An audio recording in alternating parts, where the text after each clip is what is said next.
বিবাহ পড়াতে হবে মুহাম্মদ সাল্লাল্লাহু আলাইহি সাল্লামের শিষ্টাচারে। মেয়ের কাছে বিবাহ পড়াতে যেতে হবে না।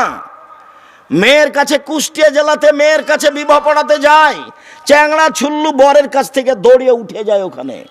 আর মেয়েটার কাছে গিয়ে বলে, এত টাকা নগদ, এত টাকা বাকি, অমুক তোমাকে বিবাহ করতে এসেছে, তুমি তাকে স্বামী সত্ত্বে কবুল করো। তখনও বলে কবুল করলাম। তিনবার বলে, তারপর পুরুষের বৈঠকে আসে, এই ছেলে চলো যায় রংপুর, গাইবান্ধা, গোবিন্দগঞ্জ, এরকম বৈঠকে। ওরা ভিতরে গেছে, তারপরে এসেছে এখানে, যেখানে বর বসে আছে। বর কিভাবে বসে আছে এ দেখো। বর কথা বলতে পারবে না, অবাক কথা। বর কথা বললে বর বেয়াদব। আরে বর দিবে মোহর আর আপনি কথা বলবেন, সবই যে উল্টে আছে। শিষ্টাচার কি জিনিস কেউ যে বিবেচনা করতে পারলো না। এবার মহিলার ওখান থেকে এসে সবাই দাঁড়িয়ে আছে, তো যারা বসে আছে তারা বলছে, আপনারা কে? তখন বলছে, আমরা এই বিবাহের উকিল। মেয়ে কবুল করেছে? জি করেছে। আপনারা শুনেছেন? জি শুনেছি। তাহলে বসেন। মনে হচ্ছে হিন্দুদের বিবাহ লেগেছে, কলার গাছের চতুর্দিকে ঘুরে ধর্ম পাগল হয়ে গেছে। অবাক কথা, গোটা বৈঠক বলছে বসেন, কারো 5 পয়সা দাম নেই। মেয়ের বাপ বিবাহ দিবে আগে থেকে আলোচনা হয়ে আছে, মানে ফাইনাল হয়ে আছে, কোনো সমস্যা নেই। এরপরেও মেয়ের বাপ যদি যায়, একাই যাবে যেখানে মেয়ে আছে। আম্মু বিবাহ পড়াতে যাচ্ছি, যান। যাবে। আম্মু বিবাহ পড়াতে যাচ্ছি, হেসে উঠেছে, যাবেন। আম্মু বিবাহ পড়াতে যাচ্ছি, চুপ আছে, যাবেন। আম্মু বিবাহ পড়াতে যাচ্ছি, কেঁদে উঠেছে, বিবাহ পড়ানো যাবে না, এটা বাতিল। বরকে সামনে রেখে, দুজন সাক্ষী রেখে আগে খুতবা হবে, তারপর মেয়ের বাপ বলবে, আমার মেয়ে খালেদা এত নগদ এত বাকিতে তোমার সাথে বিবাহ বন্ধনে আবদ্ধ হতে রাজি, তুমি তাকে স্ত্রী হিসেবে কবুল করো। ও বলবে কবুল করলাম। এর নাম বিবাহ। দুইজন সাক্ষী শুনবে। গুরুত্বপূর্ণ কথা 3 বার বলা যায়, আমার মেয়ে এত নগদ বাকিতে তোমার সাথে বিবাহ বন্ধনে আবদ্ধ হতে রাজি, তুমি তাকে স্ত্রী হিসেবে কবুল করো। ও বলবে কবুল করলাম। আবার বলবে আমার মেয়ে রাজি। তখনও বলবে তুমি কবুল করো। তখনও কবুল বলবে কবুল করলাম। এর নাম বিবাহ। বারাকাল্লাহু লাকা ওয়া আলাইকুম আমার জামা বাইনাকুম ফি খায়রিন। দোয়া পড়ে বৈঠক শেষ করবে, তার নাম ছিল বিবাহ। নিয়ম নীতি সব উল্টে গেছে। শিষ্টাচার বলে কোনো জিনিস নাই। সালাম দিয়ে বাড়িতে ঢুকতে হবে, শিষ্টাচার। বের হতে হবে সালাম দিয়ে, শিষ্টাচার। ডান পায়ের জুতা আগে পরাতে হবে, শিষ্টাচার। বাম পায়ের জুতা আগে খুলতে হবে, তার নাম শিষ্টাচার। ইসলাম ধর্ম পুরোটাই শিষ্টাচার। মানুষের সামনে কথা বলতে হবে, আসসালামু আলাইকুম আগে বলতে হবে, তারপর কোনো কথা বলবেন, এর নাম শিষ্টাচার। উঠে বলছে বিসমিল্লাহির রহমানির রহিম, এটা শিষ্টাচার নয়। সম্মানিত দিনী ভাই বোন, তোমাদের সাথে 2টি কথা ছিল, এইটুকু বলার পরে এবার গুরুত্বপূর্ণ কথায় আসছি। সম্মানিত দিনী ভাই বোন, আমরা সংক্ষিপ্ত আলোচনায় সিয়াম ব্যবহার করব, রোজা নয়। রোজা শব্দের অর্থ হলো উপবাস থাকা, সিয়াম শব্দের অর্থ হলো বিরত থাকা। ফজরের আজান থেকে নিয়ে সূর্য ডুবা পর্যন্ত খাওয়া পান করা, স্ত্রী মিলন, যাবতীয় অপছন্দ কর্ম থেকে বিরত থাকার নাম হলো সিয়াম। আর যারা জি না শুনুন, বিরত থাকার নাম সিয়াম। বিরত থাকার নাম সিয়াম। রোজা মানে হলো উপবাস থাকা। অতএব সম্মানিত দিনী ভাই বোন, আমি আপনাকে বিষয়ে অতীব গুরুত্বপূর্ণ কথাটি পেশ করতে গিয়ে বলছি, ইবাদতের জগতে ভিন্ন ধরনের ব্যতিক্রম ইবাদত হলো সিয়াম। যার কোনো ইবাদতের সাথে মিল নেই, যার কোনো ইবাদতের সাথে মিল নেই, তার নাম হলো সিয়াম। 1 মিনিট। উমামা বাহিলি রাদিয়াল্লাহু তাআলা আনহু বলেন, আমি আল্লাহর নবীকে বললাম, মরনি বে আমালিন, আল্লাহর নবী আপনি আমাকে একটু আমলের কথা বলেন। আমি আমল করলেই জান্নাতে চলে যাব। তখন আল্লাহ রসুল বললেন, ও মামা আলাইকা বিসম ফাইনলাম ইদলালাহু, তুমি সিয়াম পালন করো। ইবাদতের জগতে সিয়ামের সমপর্যায়ের কোনো ইবাদত নেই। শুনুন দিনী ভাই, শোনেন। এই মেয়ে কথা বলছো কেন? শোনো, তোমার কথাই তো বলছি, শরম পাও না কেন? দিনী বৈঠকে এসে কথা বলো কেন?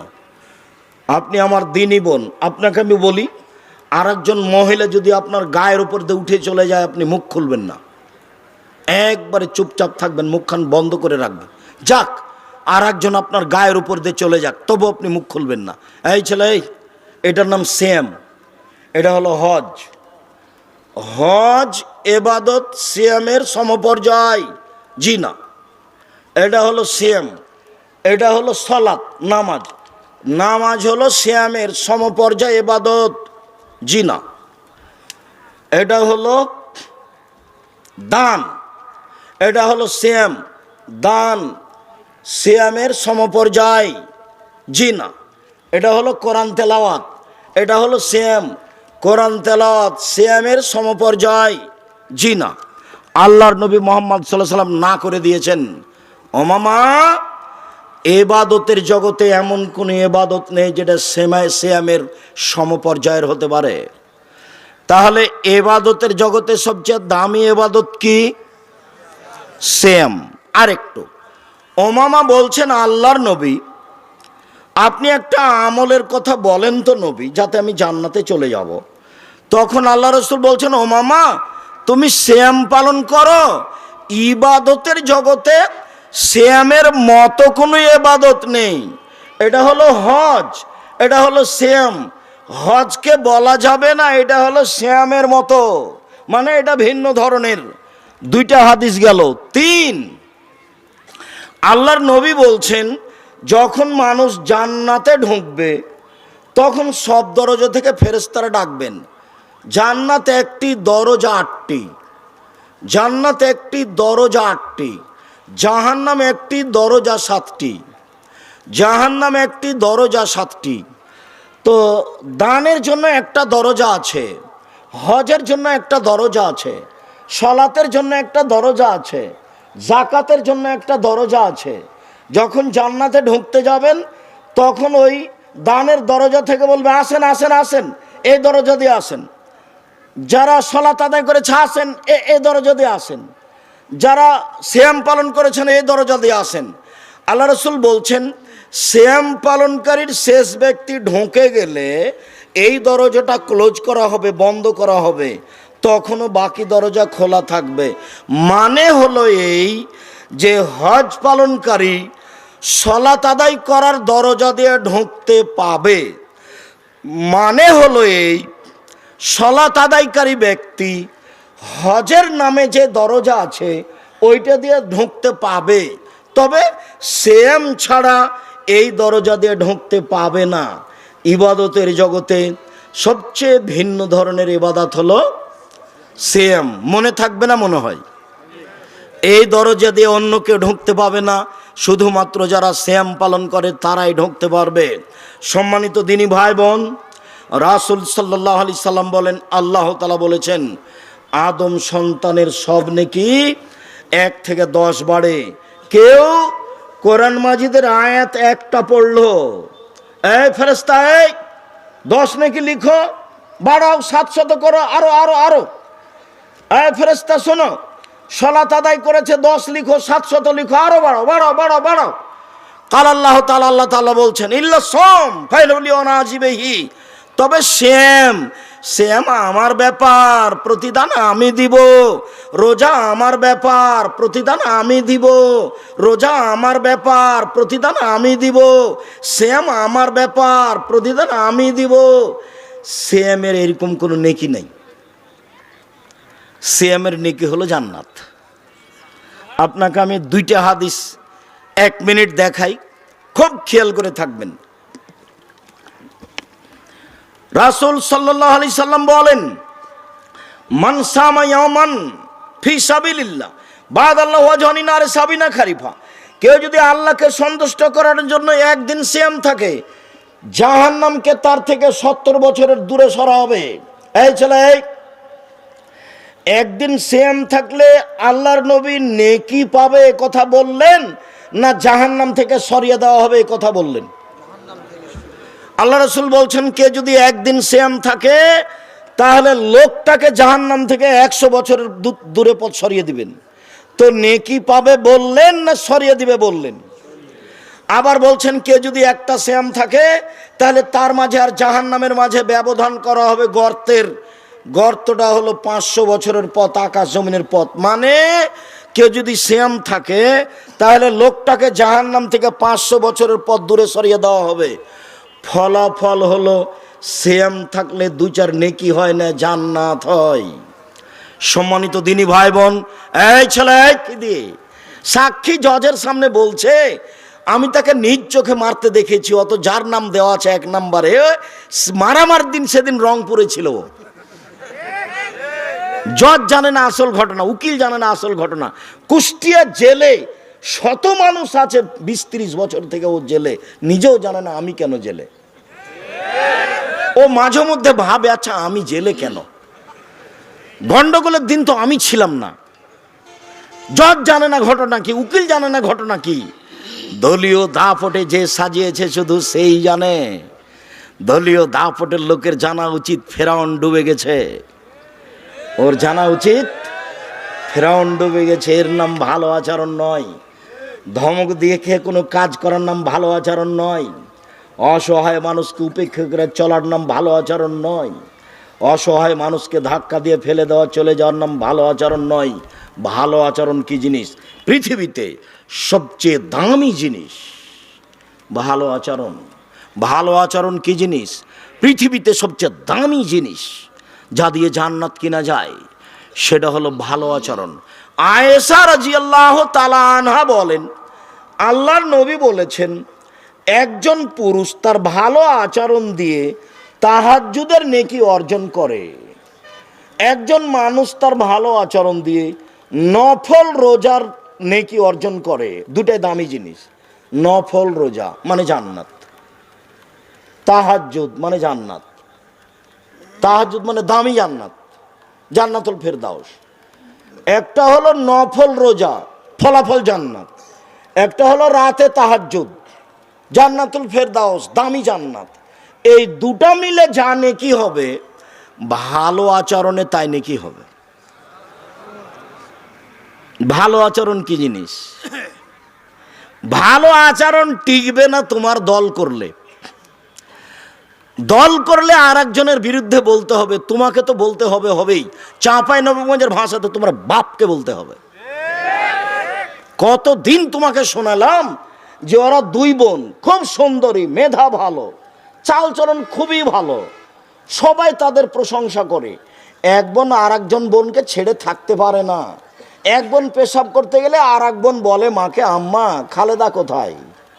খুব একজন আর একজনের সাথে প্রেম প্রীতি বড় হয়ে গেছে। মেধা ভালো, দেখতেও ভালো। একজনের বিবাহ হয়েছে বিএনপি লোকের সাথে, একজনের বিবাহ হয়েছে আওয়ামী লীগ লোকের সাথে। তারা আর আপোষে কথা বলে না। কি হলো? জাদু হলো নাকি? দল করে আর একজনের বিরুদ্ধে বলে তুমি সফলতা অর্জন করতে চাও? দেখো তুমি ফেসবুকে, তুমি মনে করেছো আব্দুর রাজ্জাক সাহেবকে এবারে ধুয়ে ছেড়ে দেবো তাহলে কিছু বলবে? তোমার মতো হাজারো লোক যদি আব্দুর রাজ্জাক সাহেবকে ধুয়ে দেয় 100 বার, আমি তোমার নামটা মুখে নেব না। তোমার নামটা, তুমিও জানো যে আমি খারাপ, কাজে আমার নেওয়ার প্রয়োজন নেই। তুমি জানো যে আমি বদনাম করেছি মানুষের, তুমি জানো না? তুমি জানো, তুমি নিজেই জানো যে আমি খারাপ, তা আমি আর তোমার কথা বলতে যাব কেন? গালি তো আমি দিনি, নিন্দে তো আমি করিনি, আমি তো এ কথা বলিনি। তুমি যা বলেছো সেটা তো আমি বলিনি। সদাচরণ। এই ছেলে, এই ছেলে বসো, বসো। ওই বাচ্চা ছেলেকে উঠতে দিবেন না। তোমরা ওখান থেকে কথা বলছিলে, মিডিয়ার লোক দাঁড়িয়েছিল। এর পরে কোনো দিন কোনো প্রোগ্রামে গেলে এরকম আচরণ দেখাবে না, এটা ভালো আচরণ নয়। সমাজ নেতা যারা, তারা 2 মিনিট এসেছে কথা বলতেই পারে, তারা চলে যাবে। সাধারণত তারা আমাদের বক্তব্যের সময় থাকে না, থাকা উচিত তো থাকে না। তো উঠে যে সম্পূর্ণ সময়টা নিয়ে নেবে তা নয়, 2-1 মিনিট 2-4 মিনিট বলবে, তারপর চলে যাবে। এই সময়তে তুমি যদি খেপে উঠো তাহলে তোমার আচরণটা তার মনে থাকবে। একটু ধৈর্যের পরিচয় দাও, তিনি সমাজ নেতা এসেছে, সালাম করে 2টা কথা বলে চলে যাবে।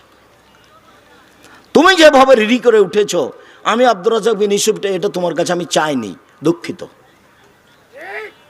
ওটা আমি পছন্দ করি না, এটার নাম ভালো আচরণ নয়। শোনো, আচরণ দিয়ে সমাজকে দুর্বল করার চেষ্টা করো।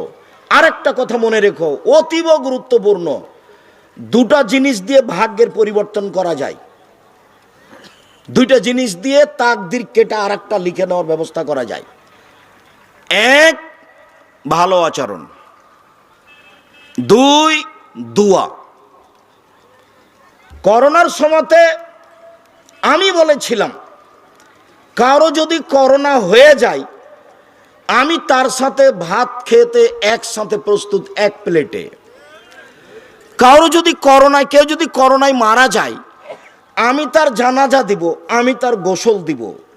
এতে যদি আমারও করোনা হয়, তাহলে আমি বলবো না এর কারণে হয়েছে, আমি বলবো পৃথিবী সৃষ্টির 50,000 বছর পূর্বে আমার নামে করোনা লিখা হয়েছিল, তাই হয়েছে। আমি এর কারণে বলবো না। কারণেই যদি করোনা হতো, তাহলে ঢাকা ফিউচার পার্কের মালিক করোনায় মারা যেত না। ওরা দেশের পানি খেত না। ওরা কোথাকার পানি খেত? বিদেশের। ওরা দেশের পানি খায় না। সতর্কতার অভাব নাই। আবার করোনার রুগী যে, ওর কাছে ওর ছেলে মেয়ে আমাকে যেতে দিবে না। আমি গেটে আছি, ওর আব্বা ওইখানে আছে, বলো হুজুর আপনি আসেন, আপনি আসেন না। বলো কি তুমি? তোমার আব্বার গায়ে হাত দিয়ে আমি বসে থাকবো, ঘন্টার ঘন্টা আমার অন্তরে ধাক্কা খাবে না। যদি ধাক্কা খাই, সত্যি আমি মুনাফেক, আমার ধর্মের উপরে বিশ্বাস নেই, আমি ভাগ্যকে বিশ্বাস করি না। আমি ভাগ্যকে বিশ্বাস করি, এ কথাই চূড়ান্ত। তোমার আব্বার গায়ে হাত দিলে আমার করোনা হবে, এই কথা তুমি ভুল বলছো। তোমার বাপ করোনায় মরে, ওই যে খেয়ে যেটুকু রেখেছে ওটুকু ফেলে দিয়েছ। ও দেখো আর একজন ফকিরে তুলে খাচ্ছে, ওর করোনা হয়নি। কি বুঝাতে পারিনি কথা?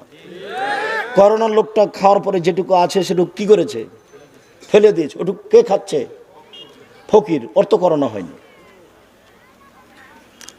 একজন ওষুধ বিক্রি করছে, তার জন্য তুমিও তার নামে পাগল হয়ে গেলে। এটাই তো আমার দুঃখ। মুহাম্মদ সাল্লাল্লাহু আলাইহি সাল্লাম বলেন, আমার জীবনে বড় ভয়, আমার উম্মত ওদের সাথে মিশে যাবে। মিশতে মিশতে মিশতে মিশতে এমনভাবে মিশবে, ওরা যদি মায়ের সাথে জেনা করে থাকে, আমার উম্মতও কি করবে? মায়ের সাথে জেনা করবে। 1 মিনিট মাঝে মধ্যে কথাটা দুঃখের সাথে বলি, যে লন্ডন সফর সাউথ হলে জুমার খুতবা দিয়ে নিচে নামছি, একটা লোক দৌড়িয়ে এসে বলছে, আমার ছেলেকে একটু দোয়া করে দেন, আমার ছেলেকে একটু দোয়া করে দেন। তো আমি মাথায় হাত দিয়ে দোয়া করতে দেখি, মাথার এইখানে চুল কাটা আছে, 3টা দাগ দেওয়া আছে। তা আমি মনে করছি ওর মা মনে হয় চুল ছেঁটে দিচ্ছিল, ছেলে মনে হয় বিরক্ত করছিল, তাই এরকম দাগ হয়ে গেছে। তো এখন নেমে বাম দিকে সরতেই দেখি সাইনবোর্ডে দাগ। আমি বললাম, ইন্না লিল্লাহি ওয়া ইন্না ইলাইহি রাজিউন। লন্ডনে এসেছি উপার্জন করে খেতে, আদর্শ বিক্রি করতে আসিনি, অসম্ভব। সকালে নাস্তা করতে ঢুকছি, ছেলে বের হচ্ছে ঘর থেকে, আর চাচা বাড়িতে ঢুকছে। তো সকালবেলা তো ছেলে বলছে গুড মর্নিং, চাচা বললো গুড মর্নিং। আমি বললাম দুঃখিত, আদর্শ বিক্রি করতে আসিনি। ছেলে বলবে আসসালামু আলাইকুম, আপনি বলবেন ওয়ালাইকুম আসসালাম। 1 গ্লাস পানি দিলে আমি বললাম থ্যাংক ইউ, আপনি বললেন জাজাকাল্লাহ খায়ের। আমার শিষ্টাচারের দাম আছে, ওর শিষ্টাচারের 5 পয়সা দাম নেই। আমার মেয়ে স্কিন পায়জামা পরতে পারে না, এই জান্নাতে যাবে না। আমার মেয়ে কপালে টিপ দিতে পারে না, আমার মেয়ে নখে নেইল পালিশ দিতে পারে না, আমার মেয়ের নখ বড় হতে পারে না। সব নবীর বৈশিষ্ট্য 10টি, সব নবীর বৈশিষ্ট্য 10টি, সব নবীর শিষ্টাচার 10টি। 1, দাড়ি বড় করা, কাটা হবে না, ছাঁটা হবে না। 2, মুছ কেটে ফেলতে হবে, চেঁচে ফেলতে হবে না। 3, অজু গোসলের সময়, পেশাব পায়খানার সময় পানি দিয়ে পবিত্রতা অর্জন করতে হবে। ওদের টয়লেটে পানি থাকে না, ওদের টয়লেটে পানি থাকে না। বার্মিংহামে গেছি সাইদকে সাথে করে, তো এখন আমি বলছি সাইদ টয়লেটে যেতে হবে, যে বলছে ওস্তাজির টয়লেটে পানি নেই যে। বলো কি, তাহলে পবিত্রতা মানে টিস্যু দিয়ে পবিত্রতা অর্জন করতে হবে। ওর বৈশিষ্ট্যের সাথে আমাদের বৈশিষ্ট্যের কোনো মিল নেই। ওরা আফসোস করে বলেছিল, ধিক্কার দিয়ে, ঘৃণা করে, আফসোস করে নয়, ঘৃণা করে বলেছিল, সালমান ফার্সি জি তোমার নবী বড় মানুষ। ছি, কে বলেছে বড় মানুষ? আরে ও পেশাব করা শিখায়, ও পায়খানা করা শিখায়, ও বলে যে বাম হাতে পানি খরচ করতে হবে, পেশাব পায়খানা শিখায় যে সে বড় মানুষ? এটা কথা হলো? তখন সালমান ফার্সি বলছেন, জি আমার নবী বলেছেন পেশাব পায়খানায় বসলে কেবলার ব্যাপারে বিবেচনা করতে হবে। আমার নবী বলেছেন পেশাব পায়খানা থেকে পবিত্রতা অর্জন করলে পানি দিয়ে পবিত্রতা অর্জন করতে হবে। আমার নবী মুহাম্মদ সাল্লাল্লাহু আলাইহি সাল্লাম বলেছেন পানি না থাকলে 3টি ঢেল ব্যবহার করতে হবে। আমার নবী বলেছেন ডান হাতে পবিত্রতা অর্জন করা যাবে না, বাম হাত দিয়ে করতে হবে। আমার নবী মুহাম্মদ সাল্লাল্লাহু আলাইহি সাল্লাম বলেছেন হাড় হাড্ডি দিয়ে পবিত্রতা অর্জন করা যাবে না, গোবর দিয়ে পবিত্রতা অর্জন করা যাবে না, মাটি দিয়ে পবিত্রতা অর্জন করা যাবে, করতে হবে। এর নাম শিষ্টাচার, এর নাম শিষ্টাচার। মুহাম্মদ সাল্লাল্লাহু আলাইহি সাল্লামের শিষ্টাচারের দাম আছে।